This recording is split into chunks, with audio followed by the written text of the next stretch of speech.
వేదికను అలంకరించిన పెద్దలు, పూజ్యులు, తెలుగుదేశం పార్టీ అధినేత, మన ప్రియతమ నాయకులు, రాష్ట్ర ముఖ్యమంత్రి వర్యులు శ్రీ నారా చంద్రబాబు నాయుడు గారికి, మన యువనేత కార్యకర్తల కోసం నిరంతరం శ్రమిస్తున్న మంత్రివర్యులు నారా లోకేష్ అన్న గారికి, అలాగే వేదిక మీద ఉన్న పెద్దలు, వేదిక ముందు ఉన్న తెలుగుదేశం పార్టీ కుటుంబ సభ్యులు అందరికీ కూడా నమస్కారాలు తెలియజేస్తా ఉన్నాను.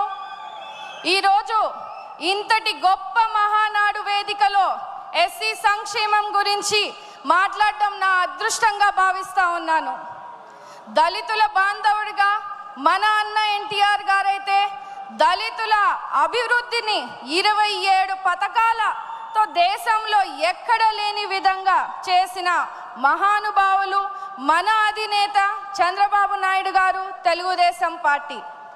ప్రతి దళిత వాడలో కూడా సిమెంట్ రోడ్స్ వేసి మంచినీటి వసతులు కల్పించిన మన యువనేత, మన అన్న నారా లోకేష్ అన్న గారు, తెలుగుదేశం పార్టీ.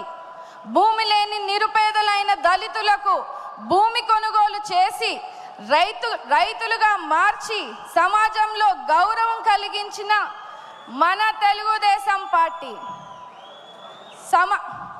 సామాజిక న్యాయం కల్పించాలని, అణగారిన వర్గాలకు పిల్లల విద్యను అభ్యసించేలా, ఆర్థికంగా అభివృద్ధి చెందాలని, సమాజంలో గౌరవంగా జీవించేలా చూడాలని డాక్టర్ బిఆర్ అంబేద్కర్ గారు కలలు కన్నారు.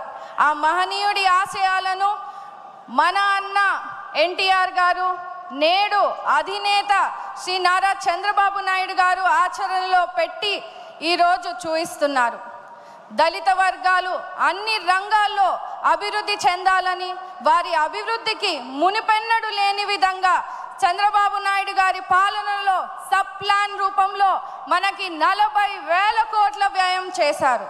ఎస్సీలకు అనేక అభివృద్ధి సంక్షేమ కార్యక్రమాలు చేపట్టడం జరిగింది. అంటరాని తరం నిర్మూలనకు జస్టిస్ పున్నయ్య కమిషన్ ద్వారా 42 సిఫార్సులు అమలు చేశారు. ఎస్సీ రిజర్వేషన్లు 14 నుంచి 15% వరకు పెంచాం.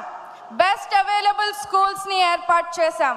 ఆనాడు లోక్సభ స్పీకర్గా బాలయోగి గారిని, శాసనసభ స్పీకర్గా ప్రతిభా భారతి గారిని, రాష్ట్రపతిగా కేఆర్ నారాయణ గారిని, తొలి దళిత ఆర్థిక మంత్రిగా మా తాతగారైనటువంటి మహేంద్రనాథ్ గారిని, తొలి దళిత ప్రభుత్వ ప్రధాన కార్యదర్శిగా కాకి మాధవరావు గారిని నియమించిన ఘనత కూడా తెలుగుదేశం పార్టీదే.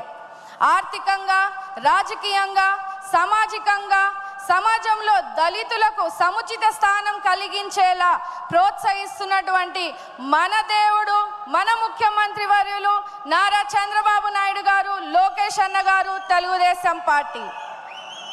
అంతేకాకుండా విదేశీ విద్య పథకం ద్వారా వందలాది దళిత బిడ్డలకు ఆర్థిక సాయం చేశాం. దళిత యువతకు 40,000 రూపాయలు పెళ్లి కానుక ఇచ్చాం. ప్రతి దళిత వాడలో 1,000 కోట్ల రూపాయల సీసీ రోడ్లను వేశాం. ఇన్ని మంచి పనులు, ఇన్ని మంచి స్కీమ్స్ని మన దళితులకి అభివృద్ధి చెందేలా చేస్తే జగన్మోహన్ రెడ్డి గారు అధికారంలోకి వచ్చాక ఇవన్నిటిని కూడా నిర్వీర్యం చేశారు. దళితులకు సంబంధించిన 27 పథకాలు రద్దు చేశారు. 28,000 కోట్ల సబ్లాన్ నిధులను దారి మళ్లింపు చేశారు. ఎస్సీ కార్పొరేషన్లు నిర్వీర్యం చేశారు. వైసీపీ పాలనలో దళితులపై దాడులు, దౌర్జన్యాలు పెరిగాయని స్వయంగా రాజ్యసభలో కేంద్రం వెల్లడించింది. అందుకే రాష్ట్రంలో ఉన్న అన్ని దళితులందరూ కూడా ఒక్క మాటగా చంద్రబాబు నాయుడు గారిని మళ్ళీ ఈరోజు ముఖ్యమంత్రి చేసుకున్నారు. దానికి మీరందరూ కూడా కృషి చేసినందుకు రాష్ట్రంలో ఉన్న ప్రతి తెలుగుదేశం కార్యకర్తకు, ప్రజలకు ఈ వేదిక మీద నుంచి కూడా ధన్యవాదాలు తెలియజేస్తా ఉన్నాను. మరి ముఖ్యంగా ఎస్సీ వర్గీకరణ చేసి దళితులకు ఆపద్బాంధవుడిగా నిలిచారు. ఈ బడ్జెట్లో కూడా 20,000 కోట్ల రూపాయలు కేటాయించి దళితుల అభివృద్ధికి, కృషికి చంద్రబాబు నాయుడు గారు తెలుగుదేశం పార్టీ చేస్తున్నటువంటి పనులకు దళిత జాతి తరఫున అభినందనలు తెలియజేస్తున్నాను సార్. అప్పటికి ఇప్పటికీ ఎప్పటికైనా కూడా దళితుల కోసం, దళిత సంక్షేమం కోసం, అభివృద్ధి కోసం కేవలం తెలుగుదేశం పార్టీ మన ముఖ్యమంత్రి నారా చంద్రబాబు నాయుడు గారితోనే సాధ్యమని కూడా ఈ సందర్భంగా మీ అందరికీ కూడా తెలియజేస్తూ ఈ తీర్మానాన్ని బలపరచడానికి ఈ గొప్ప అవకాశాన్ని నాకు కలిగించినటువంటి తండ్రి సమానులైన చంద్రబాబు నాయుడు గారికి, లోకేష్ అన్న గారికి, సింగనమల నియోజకవర్గ కార్యకర్తలకు, ప్రజలకు, ప్రతి ఒక్కరికి కూడా ధన్యవాదాలు తెలియజేస్తా ఉన్నాను. జోహార్ అన్న ఎన్టీఆర్, జై తెలుగుదేశం, చంద్రబాబు నాయుడు గారి నాయకత్వం, లోకేష్ అన్న గారి నాయకత్వం, జై భీమ్. ధన్యవాదాలు శ్రావణి గారు. ఇప్పుడు ఎస్టీ సంక్షేమం తీర్మానం మీద మాట్లాడవలసిందిగా కిడారి శ్రావణ్ గారు, జీసీసీ కార్పొరేషన్ చైర్మన్ గారిని మాట్లాడవలసిందిగా కోరుతున్నాం.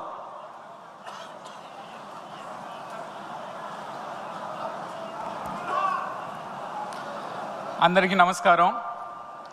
ఈరోజు తెలుగుదేశంతో పాటు తెలుగువారు, ఆంధ్రప్రదేశ్ తెలుగువారు అందరూ పండగ మహానాడుకు ఇచ్చేసినటువంటి వాళ్ళందరికీ, మరి ముఖ్యంగా నా తండ్రి సమానులు మన రాష్ట్ర ముఖ్యమంత్రి వర్యులు శ్రీ నారా చంద్రబాబు నాయుడు గారికి, అదేవిధంగా నా అన్న లోకేష్ గారు, రాష్ట్ర విద్యాశాఖ మంత్రి గారు, మన జాతీయ ప్రధాన కార్యదర్శి వారికి, మన రాష్ట్ర అధ్యక్షుల వారు పల్ల శ్రీనివాస్ గారికి, వేదికపై ఉన్నటువంటి అతిరథ మహారాజులందరికీ, నా తెలుగుదేశం కుటుంబ సభ్యులందరికీ కూడా నా ప్రత్యేక ధన్యవాదాలు, నమస్కారాలు తెలియజేస్తున్నాం. ఈరోజు గిరిజన సంక్షేమం తరపున మాట్లాడడానికి అవకాశం ఇచ్చిన అందరికీ కూడా మరోసారి ప్రత్యేక ధన్యవాదాలు తెలియజేసుకుంటూ, ఒకసారి మనం అందరం కూడా గుర్తు చేసుకోవాలి.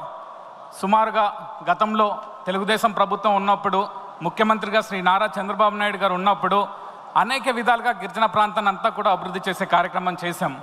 అన్ని విధాలుగా కూడా మారుమూల ప్రాంతాల్లో రోడ్లు ఇవ్వడం అయితేనేమి, మారుమూల ప్రాంతాల్లో తాగునీటి సమస్యలు అయితేనేమి, మారుమూల ప్రాంతాల్లో నివసించినటువంటి పేద గిరిజనులకి సొంత ఇల్లు కల నెరవేర్చడం అయితేనేమి, లేకపోతే కష్టాల్లో ఉన్న వాళ్ళందరికీ పెన్షన్లు ఇవ్వడం అయితేనేమి, రేషన్ కార్డులు ఇవ్వడం అయితేనేమి, విద్య ఇవ్వడం అయితేనేమి, అన్ని విధాలుగా కూడా ముఖ్యమంత్రి గారు శ్రీ నారా చంద్రబాబు నాయుడు గారు ప్రత్యేక దృష్టితో ఈరోజు గిరిజన ప్రాంతాన్ని బాగు చేసినటువంటి పరిస్థితి. అయితే ఈరోజు ఒక విషయం గుర్తు చేయాలి. సుమారుగా 2019 నుంచి 2024 వరకు కూడా గిరిజన ప్రాంతం అంతా కూడా అన్యాయం అయిపోయిందని చెప్పి కూడా ఈ సందర్భంగా తెలియజేస్తున్నాం. ఎప్పుడైతే వైసీపీ ప్రభుత్వం వచ్చిందో, ఎప్పుడైతే జగన్మోహన్ రెడ్డి దుర్మార్గుడు మన రాష్ట్రానికి ముఖ్యమంత్రిగా వచ్చాడో, ఆ రోజు మా రాష్ట్రంలో ఉన్నటువంటి సుదీర్ఘ గిరిజన ప్రాంతం అంతటి కూడా అన్యాయం అయిపోయిందని కూడా ఈ సందర్భంగా తెలియజేస్తున్నాం. 5 సంవత్సరాల్లో కనీసం ఎక్కడ కూడా కనీసం ₹1 కూడా ఖర్చు పెట్టి రోడ్లు వేయలేనటువంటి పరిస్థితి, మారుమూల ప్రాంతంలో ఉన్నటువంటి వాళ్ళకి తాగునీడు కూడా ఇవ్వలేనటువంటి పరిస్థితి, అంతేకాకుండా ఒక్క కుటుంబానికి కూడా సొంత ఇల్లు కూడా ఇవ్వలేనటువంటి పరిస్థితి గత 5 సంవత్సరాల్లో చూసాం.